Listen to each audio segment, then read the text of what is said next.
Hi mga ka-Insu! Today is so lucky day! Yes! Kasi today is December 20, 2025. Yes! At today ay gaganapin na ang Pasko sa Piazza 2025. Kaya mga ka-Insu, super excited na ang person dahil matatapos na yung isang event namin. Ang main event namin ngayong 2025. Yes! Meron tayong mga pop games, palibreng gupit, manicure, at iba pa. Kaya mga ka-Insu, see you! Super thankful nga kami dyan dahil kahit papaano, madami-dami pa rin ang nakiki-attend sa programa naming ito.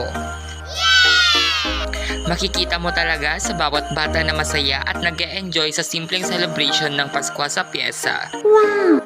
Yung feeling na kahit man marami ang dumating na pagsubok sa ating buhay, nakukuha pa rin nating ngumiti at sumaya, lalo na ang pagpangiti sa mga bawat tao o bata. Wow! Hindi talaga nawawala ang parlor games kapag sa mga ganitong celebration. Yung feeling na gigil ka na manalo para lang makuha yung mga simpleng papremyo. Kasjay! Wow! Siyempre, hindi lang parlor games ang ganap natin.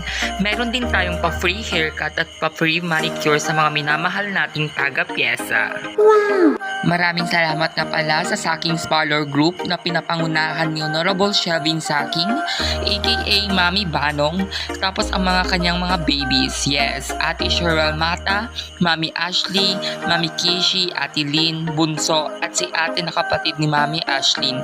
At ang walang blush on na si Max de la Paz. Wow! Kahit papaano, nag-enjoy din ng ating mga kuya, ate, daddy at mommies para magkaroon sila ng free pamper day. Kasjay! Wow! Maraming salamat din sa lahat ng mga SK officials at barangay officials na tumulong para maging successful ang event na to.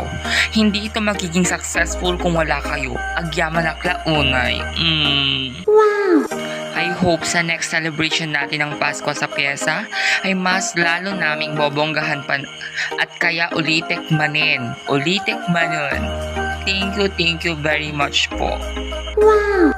Kaya mga ka-Insu, eto na lang muna for today's video. Always like, follow, and share my vlog. Once again, I am your Queen Insu saying Merry Christmas and a Happy New Year. I love you all.